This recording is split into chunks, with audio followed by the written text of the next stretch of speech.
Myself. I like you better when you're not upset about stuff. Hello, this is Rob, and you're watching What Are You Drinking Now, episode 88. We're live? We're live. You didn't clap. Right from the Studio B in the OBN. Yeah, we're back in Studio B. We had some, our Monday guest, hanging late. That's good. They decided to check out Studio 1 tonight. Yeah, they're having fun. I think it's like a little bit of a jealousy thing. I think people see us having fun in here. They want to do like us in our place. Ooh, Yeah. Guys, I will be right back. He's broing it. You just got to call the intern. This is Rob. Oh yeah, go talk to Steve about that. What did he do? He's adjusting time. He's He forgot. He's going back in time. He pulled an Ashley. Ashley. He pulled an Ashley. Yeah. All right, so that means he'll be back in just a second. I know we are live, even though it's still spinning on my screen. I am on the... Rob, I got a question. Yeah. What are you drinking now? Oh, as a palate cleanser, I am Oh, that sounds good. into the original sin tonight. Yeah. We are... I'm going to the OBS just so I can see. Drink the original sin Black Widow. Nice little palate cleanser. We have a few people already checking in. What do you got for your palate cleanser? I got the New American Pale Ale in from the High Country here. It's Blowing Rock. High Country Ale, New American Pale. It looks to me like they're basically offering up Sierra Nevada-esque. I'll see what it tastes. Something like that? Yeah, we've had that for a little over a week, I guess. Probably closer to 3. Oh, wow. I lost track of it. So. It's picking up in popularity. I don't think we got it in the cooler right away. That's right. That's what it was. We So it didn't took have a week. space. So. We got a couple like that. In fact, one on the show tonight that's good. It's a very mellow, light pale ale, really light in color. I've had a lot of that one. It's got a really decent solid. hot bite, but not one that just sticks with you. So it's just got that refreshing. It's great for palate cleanse for me. Man. And Josh over there already releasing the belches without even having a beer. It's the first sip of beer of the evening, Shutting down the shop, eh? Release the Kraken. Lazy Bird Brown. I know we tasted it on the show last week. I just really like this Yeah, beer. you've been fond of that this past week. Yeah. Who knows? I just really like this beer. Yeah, you let me sip one last night. So, guys, I've got definitely a light wine this evening. I don't know what you guys have over there. I think I'm hazy. Mine's pretty light, but I think we should probably do yours first. Okay. Josh is gonna have a lot of flavor. I I just saw what he's got. In fact, I almost picked that tonight as my palate. Figured out almost every time you've got a white wine, we end up wanting to do it. Yeah, well, let's go ahead and start that then. Stillman's. Airing the leg out tonight, guys. So we have. Oh yeah, how are those staples doing, man? Pretty good, I might just leave them in. I mean, it's a nice fashion statement. Go for the zipper head. I'm really looking at the fact of I kind of back up Nick's plan last week of $20 per staple. Yeah. So the going thing is, we want to help Josh take care of his hospital copays, and in order to raise the money, we're going to do staple polls, $20 a piece. It goes to a medical charity, so you can write it off on your taxes. And I just think it could be a fun, interactive, social activity. I don't know about the taxes part. Let's not quote that. But the tool came in the mail today. So. Oh, to pull the staples. You ordered a staple puller. That's incredible. Absolutely. All right, so we're going with the OPR Sauvignon Blanc. This is out of California. Don't ask me what OPR stands for. I couldn't remember it, and I don't remember if the wine rep remembered either. They might have, and it could have been a less than memorable story. For all we know, they might have just made it up. Yeah, it's not other people's reserve. It's not something like that old song OPP or anything. So, yeah, it's a Trent from the Trent Dew Winery in California, and this is a California white wine. So this is pulling Sauvignon Blanc from across the state. Yeah, you know me. So, anybody else want any of this wine? I'm down with OPR. Take mine too. I'm kind of hemmed in here. Yeah, Oh, you keep raising that glass on me, Nick. Oh, there we go. Oh man, That's got a really nice aesthetic. I hope my my arm. sounded good. I hope my armpit didn't make a whole lot of noise in that mic there. This puts a new meaning to armpit farts. There you go. Alrighty. So yeah, again, this is the OPR. It's a California Sauv Blanc. They specifically say on the label California white wine, generally meaning it's not from any one particular AVA. It's from all over California. Oh, that gives them some options, Yeah, they can pull. And year to year, and they can keep a label. That's right.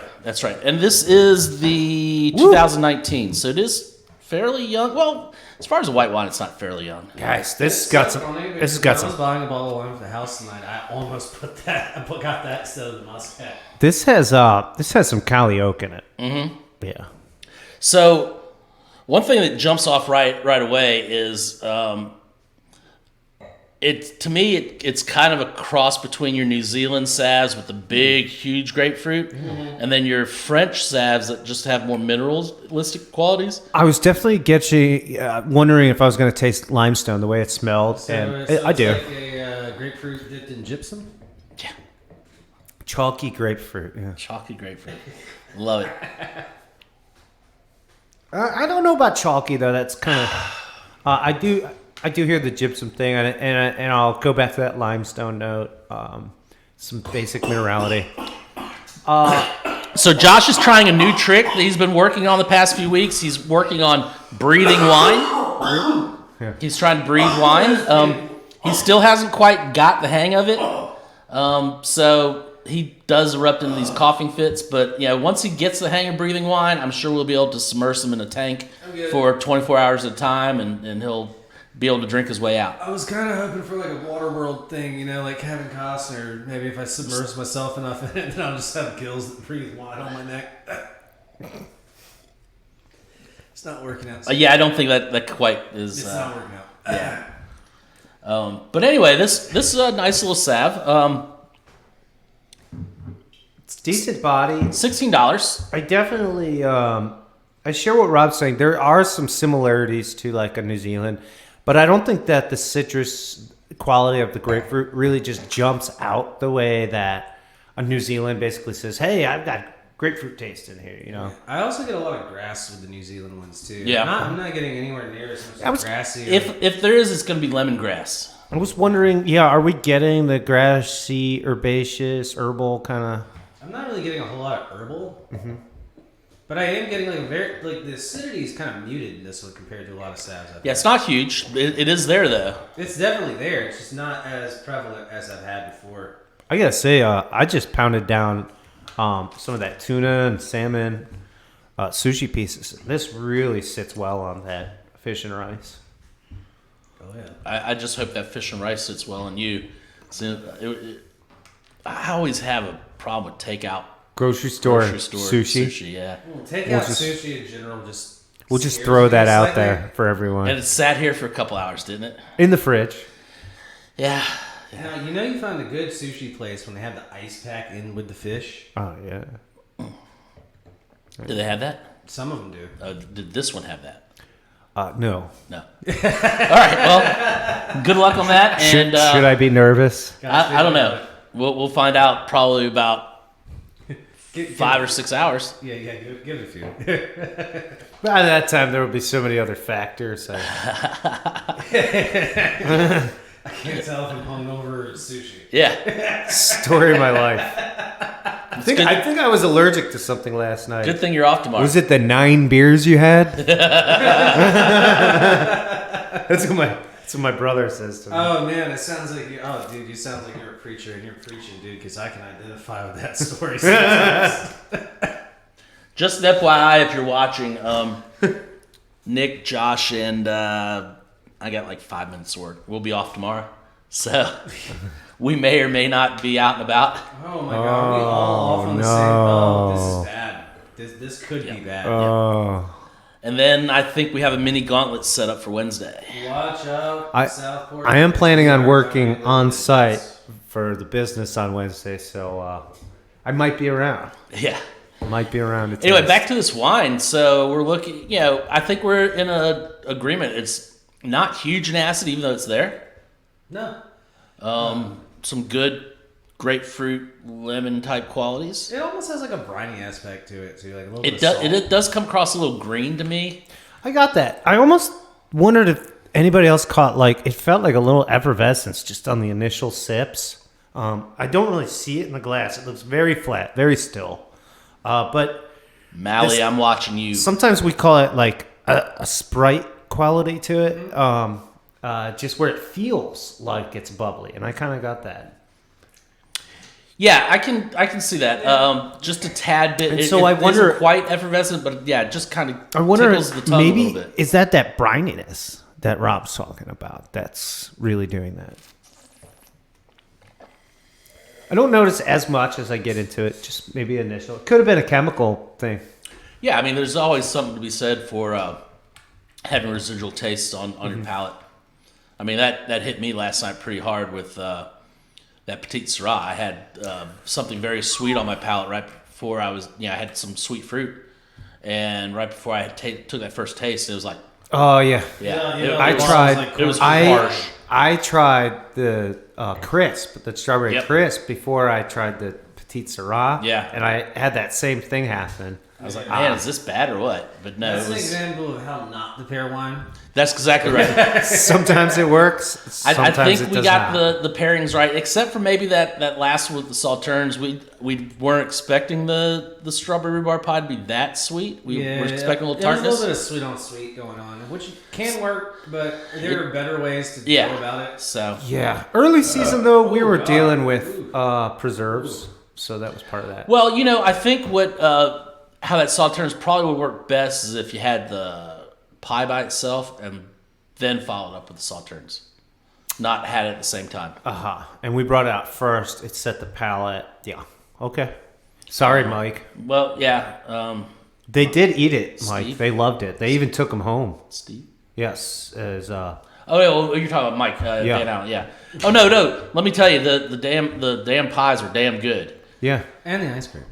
and the ice cream. Oh, dude, that homemade was ice cream? so good. That made my Loved it. night. Yeah, that was excellent. That was In fact, very I think we still have some of that, don't we? We definitely do. That's some what that is. I kept hint, moving. nudge, I was nudge. like, why did Josh put leek soup in the freezer?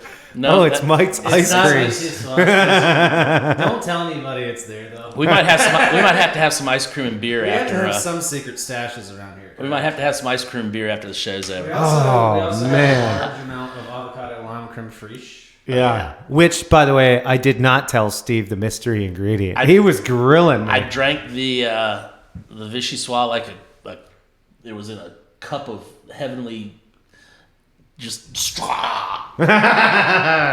It was so That's good. a good Vichy, dude. It was Yeah, I mean, so good. the stories will go on. We love that. I know there's somebody eating the risotto and vichyssoise for dinner tonight at Yeah. my house. So And what we're talking about is we had our monthly wine dinner last night, yeah, and it was another success. We'll be doing that again next month. we almost had a full board this time, and we know we're getting to where It we're won't going to long, be and we're gonna capacity. we're going to have people ask for reservations for the next one after the next one. So I would say if you're interested and that was a thing you wanted to do and you missed out, as soon as you see us advertise it, come on in and get that reservation Yep. set.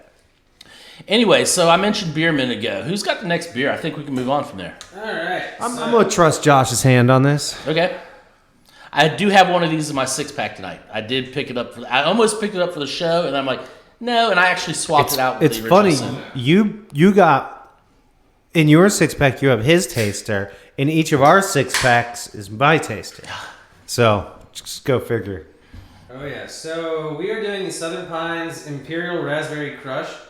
It is not the standard Raspberry Crush. I found that out. Oh, so there is a standard. The standard one's like 3.8. Okay. Oh, really light. Yeah, this one is not 3.8. It is raspberry colored for sure, though. Oh my god! It looks like fruit puree. Oh yeah. It's Wow. heavily fruited, this one.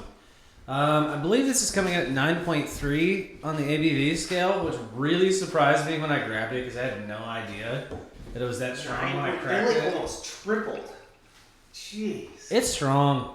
What did they do to push it to imperial level? On a sour. Probably just put a bunch more sugar in it, ferment it out. Okay. Well, I mean, once you taste this, you get like the just rich raspberry. So What the heck? we had a raspberry Berliner Weiss at a local brewery, one of our new favorites down south of us, and it barely had. I mean, the raspberry was there, but it wasn't like in your face. This actually has a lot more raspberry to it. This looks like The color is a lot deeper and darker. It looks like raspberry jam. And so I'm wondering if that sugar was just overloading it with raspberry puree. I mean, I wouldn't be surprised if that's the case. I mean, because even on the nose, it's either raspberry puree or raspberry jam. Wow. Yeah, absolutely. Wow. That is fun. That's a lot of raspberry. That is very raspberry-y-ish. And it's got that little bit of sour, a little bit of tart, but it's mostly just raspberry. Yeah, it's got a nice malt backbone. Like it is beer. It's not a fermented fruit cider or something like that. It has a. Yeah. So let me show the can. Am I wheat? It is a Am I 16-ounce correct pint. with yeah, Berliner Weiss. Is $5.75. So it's a little pricey, but you get a lot of bang for your buck. But like you said, 9.3 ABV on a Pint sour. can, beautiful label. Yeah. Honestly, this beer strikes me as dangerous. The Himbre, I'm just gonna throw it out there. Like I'm gonna put it in the European language. Like this is a very European style beer. The raspberry makes it a lot less European. Okay. Yeah. But, I mean, I just like to smell it. So just because I brought it up, I want to compare again on the palate between the one, and we're actually going to have that raspberry Berliner Weiss on tap when we get rid of their recent keg. And like I said, it's definitely the more muted on the raspberry than this. I really dig both. Remember the way that the bee nectar strawberry was? Just the way that the strawberry was just so present. The way I see it, it's like heading to the same town, but taking two different roads to get there. Yeah. And this one is the higher road in the mountain. Yeah, this is the scenic route. It's a little more work, a little more. A little more work. Gonna have some switchbacks. A little more like oomph. You know, and then the other one's kind of like your typical state highway, you know. The other one I will drink a lot of. This one I'll drink maybe one or two a night. The other one I'll take drink. This road every now and then, but like the other one's the one you're going to take all the time. I'll start with one of those, drink two of these, and go back to those to finish up because I think they're around the 3%. They're like 3.2 or something like that, which is typical for a Berliner. So we're keeping the same flavor profile all night long and just freaking pounding raspberry Berliner Weiss. And after a few of these, just being completely and totally hammered. Yeah. Ain't nothing wrong with that. When? I'm telling you, man, 3 9%ers, and most people I know are feeling something. What night is that? Can we do that soon?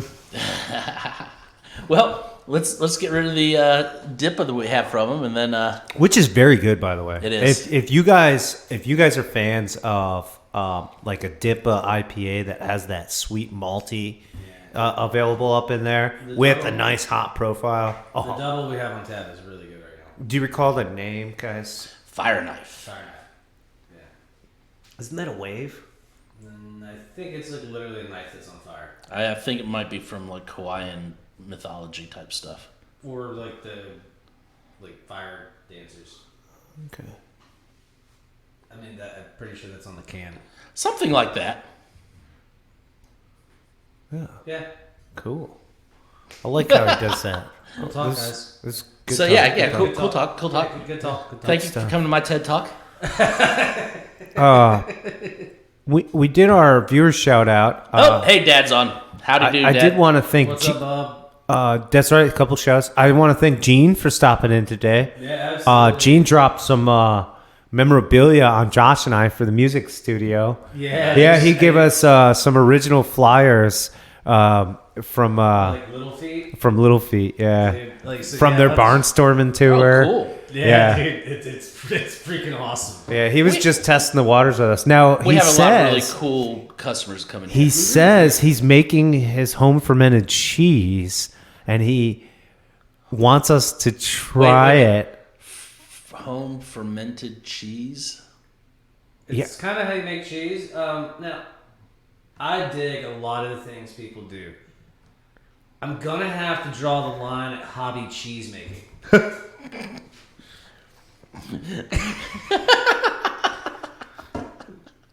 I mean, kombucha, like home kombucha making is enough of a stretch, but I know a few people who could really pull it off. Hobby cheese making? My cousin does kefir at their house. What is kefir? It's close enough to cheese making that I would lump it into that same category. That's fermented milk. Oh.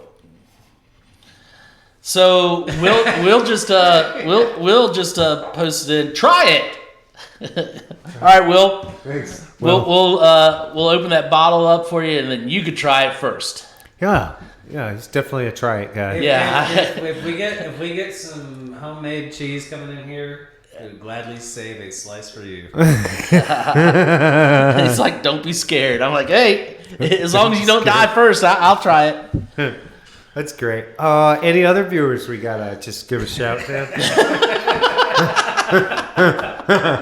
So let's get off the hobby cheese. Raspberry Berliner Weisses to homemade cheese. Come on, guys. Yeah, no, You back to can't this find thing. I mean, anywhere else. Thanks, Jim. it feels like a deal. We're All right. enjoying your cheese already. All right, so I think this is really seasonal. That Berliner Weiss from down south was just made this past week. No, I was kegged this past week. I got the first draw off that keg. I think he was saying he was working on it when we were there like 2 weeks ago. It actually, when we went down the middle of last week, They were moving it. they literally just tapped up and I got the first draw off it. Nice, it was- because it I was think good. when we saw his tech working the week before, he was like working on that. Yeah. His Cool. It was kind of cool because his bartender, who none of us know the name of, she was like, Very friendly though. well, I have something, and I'm like, well, what is it? And I had to, and she's like, well, I don't know. I said, what is it? I'm And not she finally getting told like me. giant belches. I'm just getting like I just keep popping off these nice solid little wheat belches. Solid little wheat belches. I don't like the way that sounds. I like the way that sounds. So between your solid little wheat belches and Josh's weeping shin, No, it's not weeping anymore. I mean, it's really not. It's just not. But $20, Rob, you could pull a I'm staple. telling you,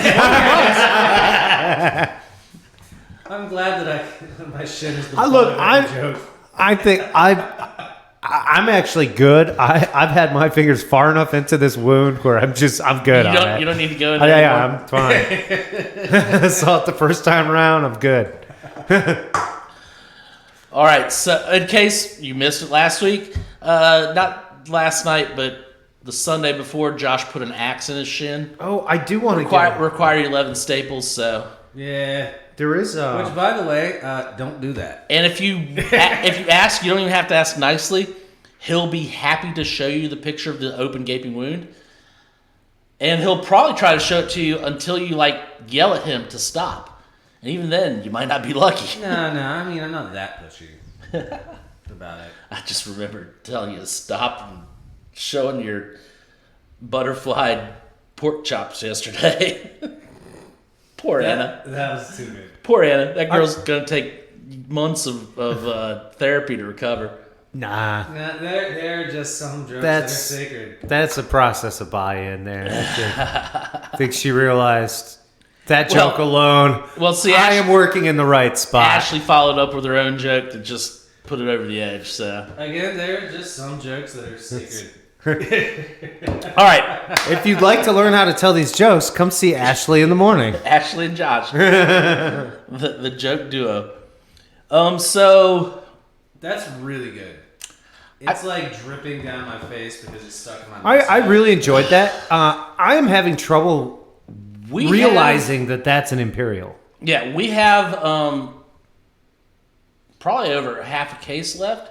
Yeah. We won't after tomorrow because I'm off, and I'm definitely going to have at least one, maybe two by the fire. I want to see how many of these it takes for me to get, like, questionably drunk. You mean how many it takes for you to start buying champagne for the fire? That's really the measure. I mean, Yeah. once I start buying bubbly for people I don't know, and it's on.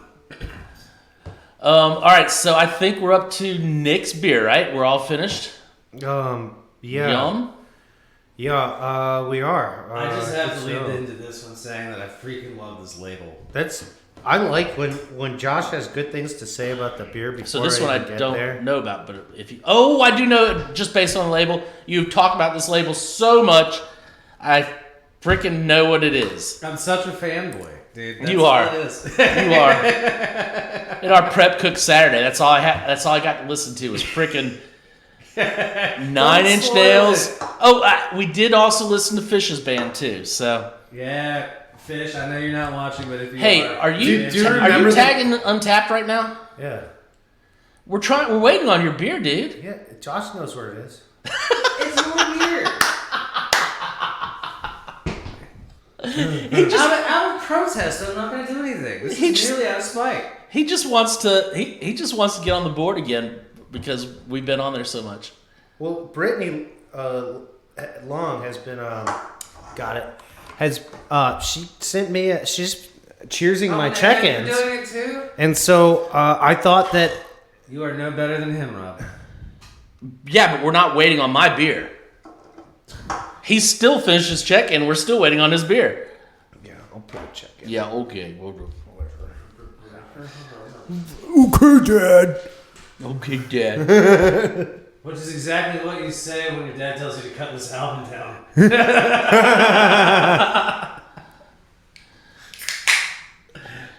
All right. Oh, nice brisk pour. Gave us a good display there. Oh, I haven't tagged Christine in a while. That's actually awesome, Josh. That's good, that's good. Don't you love seeing a beer that holds its body like that on a good vertical pour? Sometimes. It could also indicate low carbonation, but... Uh-huh. I will have to say, the first time I like truly actually had this beer, didn't just slam it out of spite. Carbonation hasn't been one of the bragging points of hazy IPAs. Like, I will say that I did follow. I drank this beer as a follow up to an absolutely phenomenal beer. So I did not have a chance to give this one a fair rating the first time I had it. well, I would say the first part that Josh liked about this beer is the label. Yeah, because he came to me. He's like, 9 Inch Nails did a beer. yeah, it took. Green Man has their whole IPA line. The last one was apparently licensed to ill by the Beastie Boys. Yeah. And they do like a play on the album art, but that's Pretty Hate Machine is the album art for it's the debut. That's the one that came out like 94 or whatever. 89. It's the 89. debut from Nin, 9 Inch Nails, and they even got the ends backwards. Like, They do? I'm Yeah, with like, and then. Well, not on Machine, but they do on the Green email Man address, Brewery. My first email address when I was a kid was 9 Inch Nails. Oh, I get it. So the N in the machine isn't That backwards. surprised me. The N in the machine isn't backwards, but on the brewery name, the ends are backwards. Like on 9 Inch Nails, ends are backwards. Gotcha. Yeah. So I mean, it's Okay. It's pretty close to the actual album. So we're looking at a 16-ounce can, 6.8% ABV, That's right in the wheelhouse for Nick. $4.75, I had an original release of this on vinyl, and this is a my hazy IPA. I was very proud of that vinyl. I think I could probably guess which one. Of I was up in Charlotte. All right. he just said, Oh, that one. pretty. I've heard the stories. I don't know her. She also stole my Funkadelic shirt. Lots of stealing Josh's stuff, basically. Yeah. So if you're a woman and you ever date Josh, feel free to steal from him before you leave him. Every please. other one's done it. Yeah, please disregard that statement. It's like, I think he's got way too many hoodies. Could we just start Too many there? hoodies. Let's get this hoodies. I can't listen more hoodies. The ones that say pig face. There's those. Yeah. There's those. Some band There's T-shirts. those clam digger pants he always pulls up to his knee. Those aren't clam digger pants. Those are long pants, and I roll them up. Okay. Like I did tonight. It's the style, dude. It's the style. It's just what I do, bro. Okay. 501. That's my style. Just boot cut. Jesus Christ. Always the boot cut. I'm already in the taste. Hey, internet, you can help me. They're picking on me. Yeah. There's a very small violin playing right now somewhere in China for you. Mm-hmm. And that's about it. Oh, did I do that in Midwest? Here, let me try that differently. Those are great pants you have on. Shut up. Your style is amazing. Did I get it? It's very unique. So. This is why people listen to 9 Inch Nails. The beer. Without the accent, that was me doing Southern dialect. It's definitely a hazy IPA. Yeah. Let's look in the. True to form, it just is like It's like unfiltered lemon juice. It's like ticking all the boxes. High citrus taste. It's got the flaky Green Man. Where's the brewery again? I know it's in North Carolina, but Asheville. Okay. Actually, I knew the guy who was the cellaring guy for a little bit. So working hand in hand with the brewer, and he just told me a little bit about their production. And like, they're cool. They're like authentic, like big time micro brew. Like these guys figured it out. They're keeping. From what I heard, they have a pretty dope bar. I don't know if it's still around. I think it is. I think it's like an Asheville like tradition. But there was like a bar associated with Green Man. Yeah. And one of my coworkers over at Check Six, he used to bartend there. But His girlfriend bartended there too. This guy. I think it was the Jack in the Woods or something. But it was like supposedly like a really cool bar. Yeah. Cool. So, Is the Jack in the Wood? It's that the Green Man? Like, is that what that? I'm pretty sure that it's The guy in the symbol, the face. Yeah. In the tree. Yeah. Jack in the Woods. Cool. It sounds like a whole bunch of English folklore. Well, or actually, Asheville had a lot of transplants from not England, but Ireland and Scottish Scotland, right? president is huge, but I would say that whole section of the Blue Ridge on up into Asheville. I mean, there's a good portion of old English culture. I mean, my brother runs an Episcopal church up there, and I'm going to tell you, it's there. Just be to say Celtic culture. Yeah, it's very Celtic. They're definitely all different places, even Wales and all that. But they do have the Celts running through them all. Very strong. Yeah, for sure. Yeah, I definitely think seasonal observance and things like that are huge deals up there. Whether you're talking a solstice or a fox hunt. May Day is a thing. Yeah, like May Day, St. Bridget's like feast day. Oh, yeah. You know. Sounds like my kind of people. Look, my brother runs a church up there. He's been asked to bless several stables. Like, he goes and blesses horses. Yeah. so. Back to the beer. I'm pretty sure I smell something in here. I don't think it's the beer. It's a solid hazy IPA. I'm not gonna lie. In my mind, it's kind of a forgettable flavor profile. So it doesn't have huge orange juice. No, it's very Like lemony. I think Yeah. is kind of where we're all at on that. Yeah, I mean, there's a lot of lemon, a lot of grass. So it doesn't have a super memorable flavor profile. Josh said something earlier, and I probably did it on purpose because I heard the way the can opened. I really wanted to challenge the carbonation of this a little bit, and I don't think it's the most bubbly IPA I've had. I mean, it's definitely on the lower spectrum of carving, but it's not flat. Which in some ways kind of works well with that lemony taste because I feel like it's almost like pushing on shandy type flavor. Will wants to know why you didn't sell this to him earlier this week. Because it was not chilled and you wanted cold beer. Because it was not chilled and you wanted cold beer there, Will. Nick has the answer. We'll get your response in like 90 seconds. We're not waiting. We're going to continue. Also, I like selling him wine. So, question. Do you think they produce this quickly just to get it in the label? I mean, I don't know. we're not getting anything spectacular from it. I think they just dumped an IPA in the label. You know, I'm gonna tell you, like, while there's nothing spectacular, I also kind of really dig some stuff about this beer. I have one in my 6-pack, and I know it's getting cold right now because it wasn't cold before, and I'm kind of excited about it because later in the evening you want to just like have that buzz, and you're not really looking for something dominating flavor. I just want to have something that can just. All right, then my wash next down. question, Josh, being the Nine Inch Nails fan, is there anything that you can associate as a Nine Inch Nails fan that might relate back other than the label? Well, with it being so muted, not like dominating with the flavor profile, it's probably about as submissive as Trent Reznor was apparently with all of his relationships when he composed like the lyrics for the album. Like actual Trent Reznor. It's angsty. It's like the beer wants to be more than it can be. And made an album about it. Okay. You know, hey, if that's how you feel the band is and this beer, I can, yeah. No, and I actually really, I mean, it's just that album in particular for Nin was a very. All the albums afterward had a very different sound, and that was like really the only one that sounded like that. And it was very angsty because it was like early on and really heavily inspired by a lot of his influences like Ministry and Skinny Puppy and things like that. So it had a very different.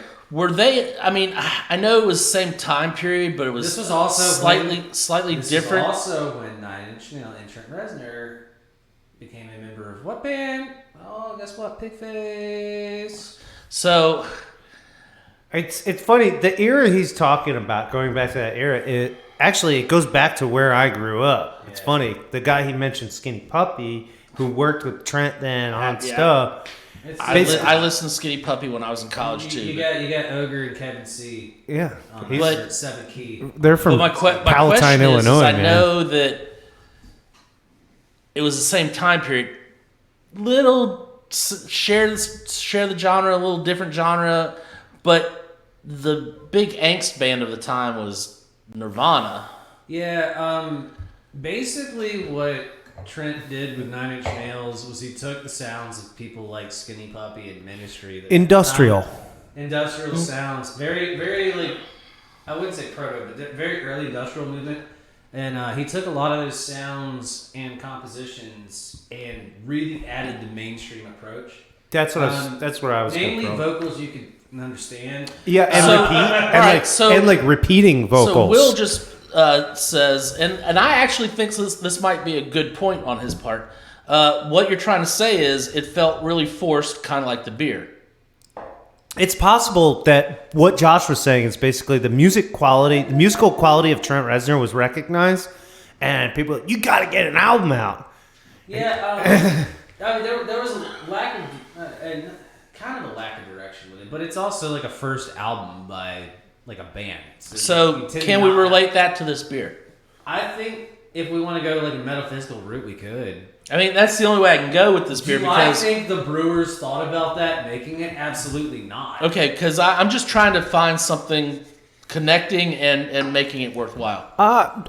Something maybe along the lines of the industrial feel with the pop connection. So we're looking at a hazy beer in a pretty label, and it happens to be the Pretty Little Machine. Okay. This goes back to the thing, the artist doesn't necessarily create all the artwork, but the people that see it put the art in it. Context ultimately frames your artwork. Okay. So the haze craze is in. We're on the tail end of it. People have been reviewing this haze We're on the craze. tail end of it. The craze. This isn't going. The beer. I don't think so The beer itself is never going away. The craze. White Claw will die before hazy IPAs. I believe so. I think hazy IPAs are here like masks. They're never going away.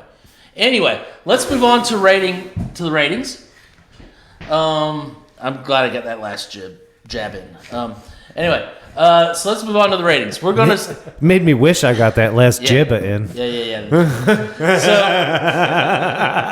So OPR, California Sauvignon Blanc. Again, this is listed as a California white wine, so they actually pull Sauvignon Blanc from around the AVAs of California, so they get to pick and choose what they want. The winery is the Trentadue Winery.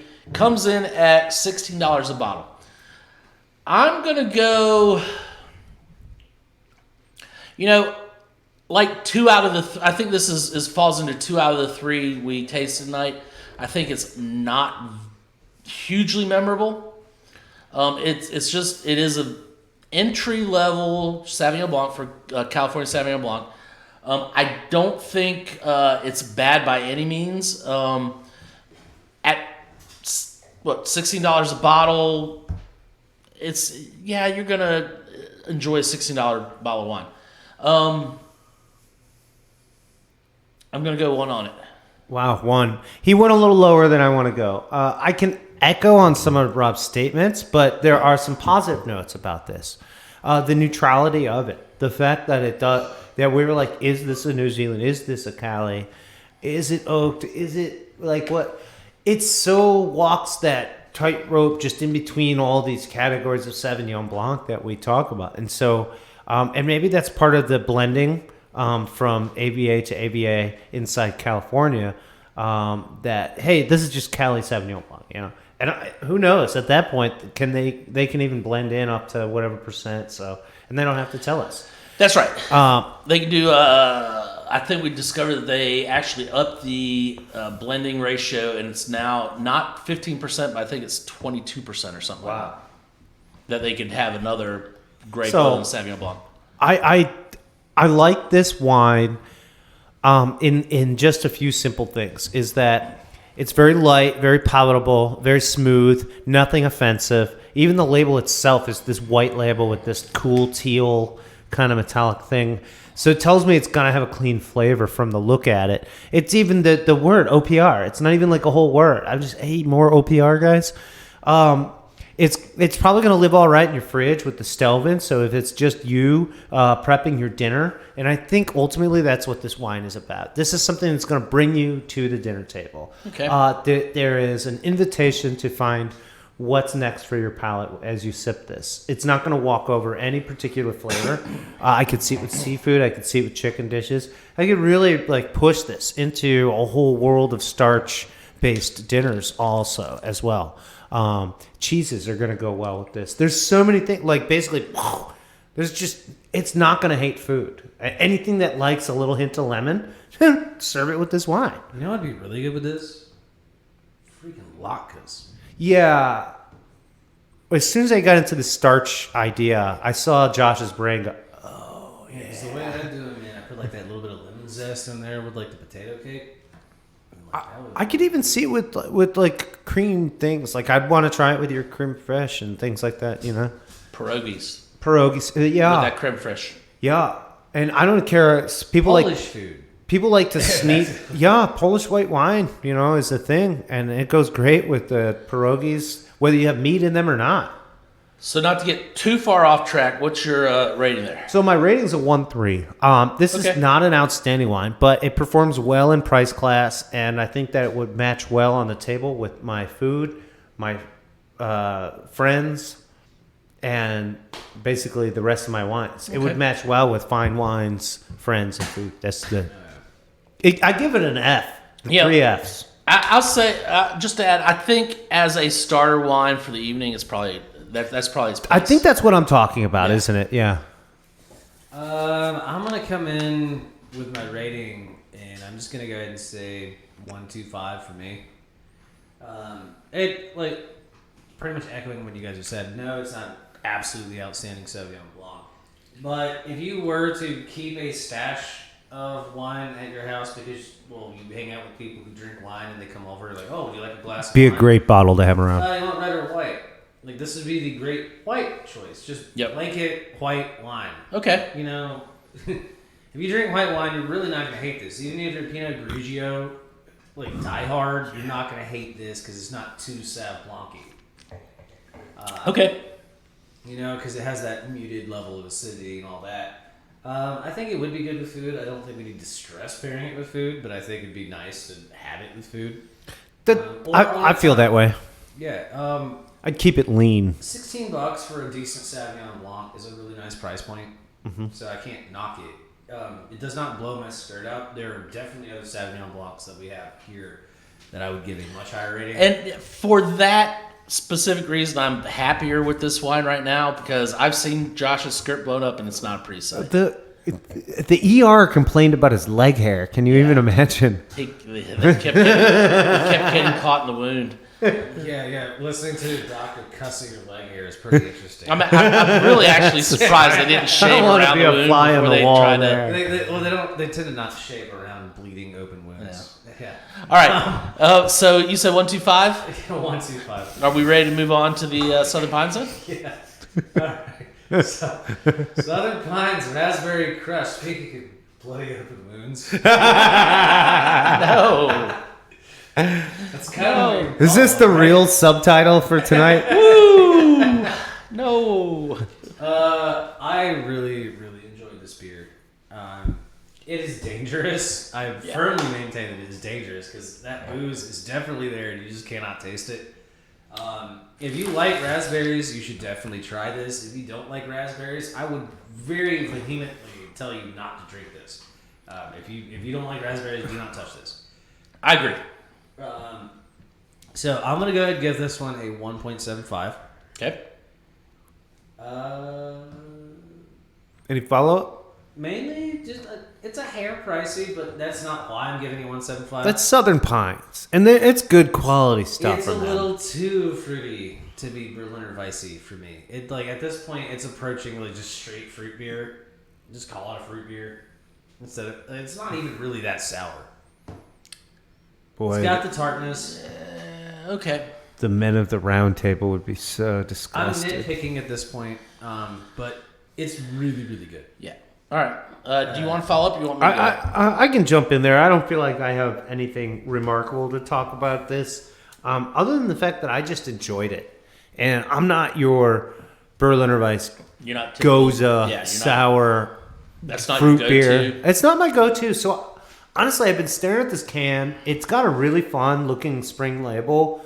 I dig raspberries, and so from the Radler to the different Dutch, the Belgians that entertain that flavor, to the just this raspberry shows up here and there. Yeah. It's one of the flavors of I'm trying to Lambic. Thank you, gotcha. Frambois. There's just classic raspberry. It has been there for a long time, and there's a reason why. Because there's something cool happens when you ferment raspberry. It fits really well next to malt, and it's just fun. Highly drinkable, highly dangerous. I feel like I'm at like a 1.5 with this. Categorically not my favorite thing, but as far as Berliner Weisses go, is it true to form? I'd like to entertain that topic with Josh a little more. Because Gozas have that salt, Berliners have that kind of like the sweet fruit, but you really kind of get a beer Still got the flavor. barnyard a little bit to them. Yeah, they really should. Berliners Should taste like fruit. They should taste like beer. It's a weird style. Yeah. Yeah, the technicalities of Berliner Weiss is like a whole. That's basically all I'm saying. Is Josh and I would take way longer than one episode to hash that out. However, I like Maybe it. not. Or not. We'd be like, not a Berliner Weiss. So End I of think you said discussion. 1.5? 1.5. Okay. I'm going to say, I'm going to echo Josh on the rating, 1.75. Nice. Take it up there, now, guys. I will agree as far as being imperial fruited Berliner Weiss. It's not really Berliner Weiss. Not really. It's an American Berliner Weiss. But I'm gonna say I really hope that, and this is stupid to say because that means we're not selling as much as we want to, but I really hope it's around when we have the raspberry Berliner Weiss on draft from Mackay down south. You can always order more.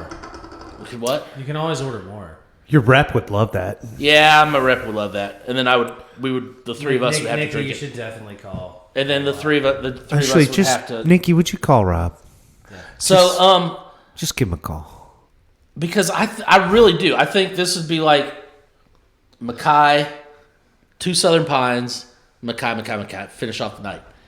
Just because you have those 2 Southern Pines tucked in to split. Rob's got to be the only guy I know who can drink a 6-pack of raspberry beer. No. There are actually quite a few men I know that would be able to do that. But there's definite there's definite flavor profiles that differentiate them enough that when you get into this one, this is definitely higher raspberry. The ABV is hidden. Yeah. And it can definitely get you in trouble, I think. And it's $5.75, and yeah, I know that's a little high, but at the same time, we've said it before. It's a pint. I feel like the way this thing gets you in trouble is like with your wife. 9.3 ABV pint. It's really not that expensive when you consider drinking draft beer and how much you pay every time you have a draft anywhere at all ever. The quality of the pour out of the can was worth it. It was good. So I'm going to echo Josh with 175 on this. I really thought it did show very well.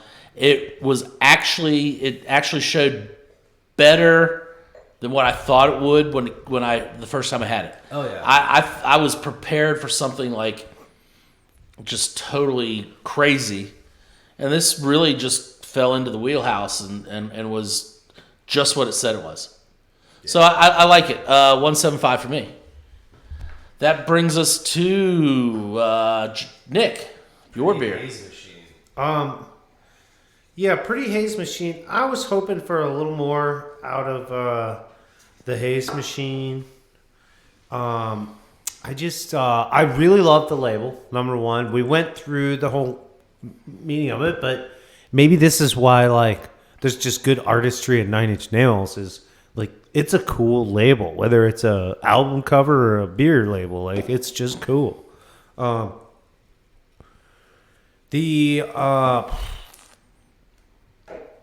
I forgot to put the location, Rob. You made me screw it up. I'm not on the board. I apologize. Suck it, Nick. I beat you anyway. That's fine. Anyways, it's because your phone works. Mine doesn't. Well, that would actually have a lot to do with it. I could only use half my phone. That could definitely impact your ability to do things. That's all going to change. My rating on this beer is just basically, I feel like this is just going to hit another 1.5, which is it's good, it's drinkable, it's great stuff, but I just wasn't catching anything memorable.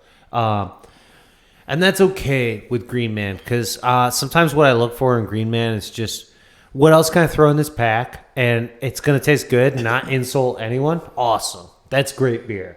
And there is like a whole thing to that of just making like good drinkable beer. 1.5. I will go ahead and say that I firmly believe that 80% of this beer's sales are going to be just on the art alone. Because as soon as he brought the delivery in, I saw like in the stacks of the thing, and it's like it wasn't even on top. He couldn't even like hold it, and he was like, Nick. I saw the colors, and I talked with the reps like, oh my god, that's a Nine Inch Nails beer. It's like, yeah, that's the new album they picked for their Green Man like rotational IPA series. It's like, yeah, but that's Nine Inch Nails, pretty hate machine. And then I proceeded to tell him the story of how I used to have the vinyl. And then when I came in and Josh was like skipping into my office. Yeah, so I mean, he really, I mean, like the fuzzy little dog by the fireplace. like a fluffy fireplace dog. There is no shame here. That is pretty much exactly how that went down. I was very, very, very excited for that. I even bought one to put on a shelf at the house to display with all my other cool beer cans. Like it's up there.